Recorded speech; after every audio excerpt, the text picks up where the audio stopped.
Hi everyone, welcome to Zero Investment. நாம இன்னைக்கு இந்த வீடியோல வீட்லயே பன்னீர் எப்படி பண்றதுன்னு பார்க்கலாம். வீடியோக்குள்ள போறதுக்கு முன்னாடி நீங்க இன்னும் நம்ம சேனலுக்கு சப்ஸ்கிரைப் பண்ணலனா மறக்காம சப்ஸ்கிரைப் பண்ணிடுங்க. அப்படியே பக்கத்துல இருக்கிற பெல் பட்டனையும் கிளிக் பண்ணிடுங்க. வீடியோவை கடைசி வரை மிஸ் பண்ணாம பாருங்க. அப்பதான் உங்களுக்கான போனஸ் என்னன்னு தெரியும். வீட்லயே சாஃப்டான பன்னீர் பண்றதுக்கு தேவையான இன்கிரீடியன்ட்ஸ் என்னன்னு பார்க்கலாம். பன்னீர் பண்றதுக்கு 1 லிட்டர் கெட்டியான பால், அப்புறம் ஒரு லெமன் இல்லைன்னா வினிகர் எடுத்துக்கலாம். பாலை நல்லா காய்ச்சிடலாம். பால் அடிப்பிடிக்காம இருக்கிறதுக்கு அப்பப்ப கலக்கிட்டே இருங்க.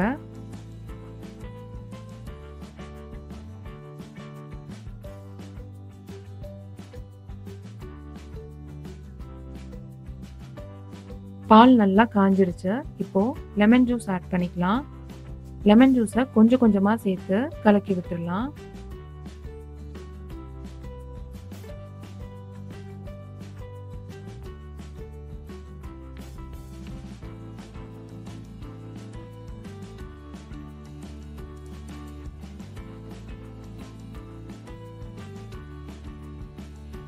நல்லா தெரிஞ்சு வர்ற வரைக்கும் இந்த மாதிரியே செஞ்சுட்டே இருங்க. 1 லிட்டர் பாலுக்கு 1 எலுமிச்சம்பழம் சரியா இருக்கும். ஒருவேளை உங்களுக்கு தேவைப்பட்டுச்சு அப்படின்னா கூடுதலாகவும் எடுத்துக்கலாம். பால் நல்லா தெரியணும்.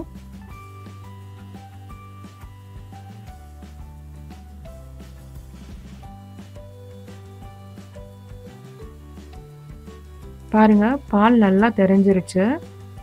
பால்ல இருந்து தண்ணி தனியா வந்துருச்சு. இதுதான் பதம். இப்போ நம்ம ஸ்டவ் ஆஃப் பண்ணிடலாம்.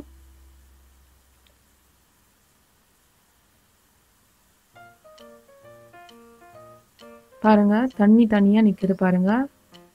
அவ்வளவுதான். இப்போ நம்ம இதை வடிகட்டிடலாம். வடிகட்டுறதுக்கு ஒரு ஸ்ட்ரெயினரோ சீஸ் கிளாத்தோ அப்படி இல்லை அப்படின்னா ஒரு காட்டன் கிளாத்தோ எடுத்துக்கோங்க. ஒரு பாத்திரத்துக்கு மேலே ஸ்ட்ரெயினரை வச்சு அதுக்கு மேலே நம்ம காட்டன் கிளாத்தை பிளேஸ் பண்ணிக்கலாம்.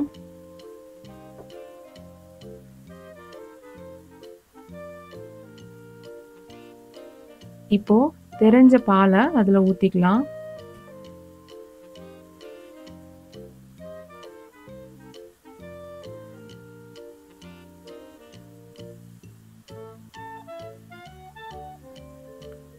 இப்போ நம்ம அந்த பன்னீரை தண்ணி விட்டு நல்லா கழுவிடலாம். அப்போதான் அதில் லெமனோட ஃப்ளேவரோ இல்லைன்னா வினிகரோட ஃப்ளேவரோ இருந்துச்சுன்னா அதெல்லாம் போயிடும்.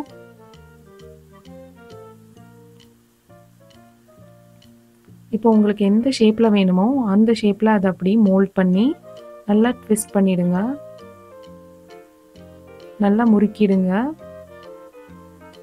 அப்படி முறுக்கும் போதே அதில் இருக்கிற தண்ணியெல்லாம் பிழிஞ்சு விட்டுருங்க.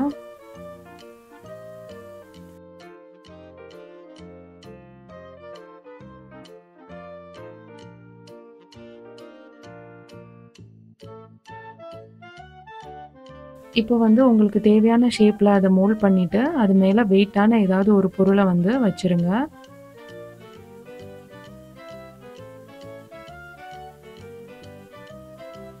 இது அப்படியே ஒரு 2 மணி நேரத்துக்கு இருக்கட்டும்.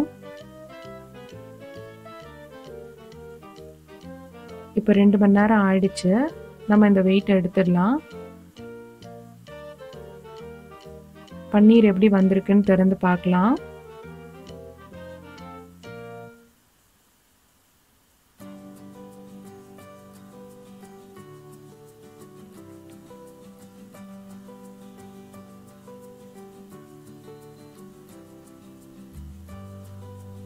பாருங்க, பன்னீர் நல்லா வந்திருக்கு. நல்லா கெட்டியான பாலே பன்னீர் பண்ணுறதுக்கு எப்பவும் எடுத்துக்கோங்க. அப்போ தான் உங்களுக்கு ஈல்டு நல்லா இருக்கும். இந்த பன்னீரை நீங்கள் அப்படியே ஃப்ரீஸ் பண்ணி ஒரு 4லேருந்து 5 நாள் வரைக்கும் அப்படியே வச்சுருக்கலாம். ஃப்ரீஸ் பண்ணியிருக்கீங்க அப்படின்னா ஒரு அரை மணி நேரத்துக்கு முன்னாடி, அதாவது நீங்கள் குக் பண்ண போகிறீங்க அப்படின்னா அதுக்கு அரை மணி நேரத்துக்கு முன்னாடி எடுத்து வச்சு அதுக்கப்புறம் துண்டாக நறுக்கிக்கலாம். ஒருவேளை நீங்கள் இப்போவே கட் பண்ணி வைக்க போகிறீங்க அப்படின்னாலும் கட் பண்ணி கூட ஃப்ரீஸ் பண்ணிக்கலாம். அவ்வளோதாங்க. ஈஸியான பன்னீர் நம்ம வீட்டிலே எப்படி பண்ணுறதுன்னு பார்த்தோம். நீங்களும் உங்கள் வீட்டில் ட்ரை பண்ணி பார்த்துட்டு எப்படி இருந்துச்சுங்கிற ஃபீட்பேக்கை கமெண்ட்ஸில் லீவ் பண்ணுங்கள். இன்னைக்கான போனஸ் ரெசிபி பன்னீர் பஜ்ஜி. பன்னீர் பஜ்ஜி பண்ணுறதுக்கு பன்னீர் திக்காக கட் பண்ணி எடுத்துக்கோங்க. 1/2 கப் கடலை மாவு, 1/4 கப் அரிசி மாவு, ஒரு சிட்டிகை பெருங்காயம், உப்பு தேவையான அளவு, மிளகாய்த்தூள் காரத்திற்கேற்ப, பேக்கிங் சோடா ஒரு சிட்டிகை, அப்புறம் தேவையான அளவு தண்ணி ஊற்றி நல்லா கரைச்சிக்கலாம்.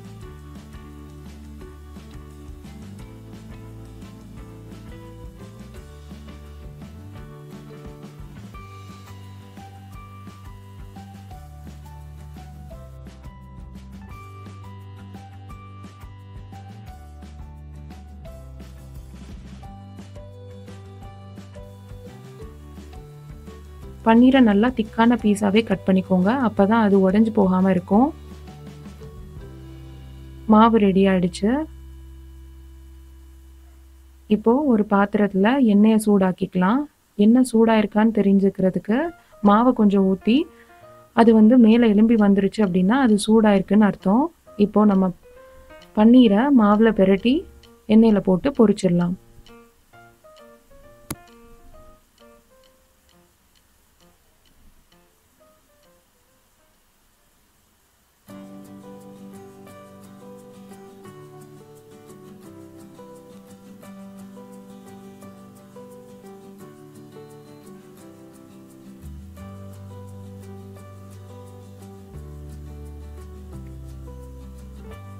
எண்ணெயில மலமளப்பு அடங்குற வரைக்கும் நல்லா பொரிச்சு எடுத்துக்கோங்க.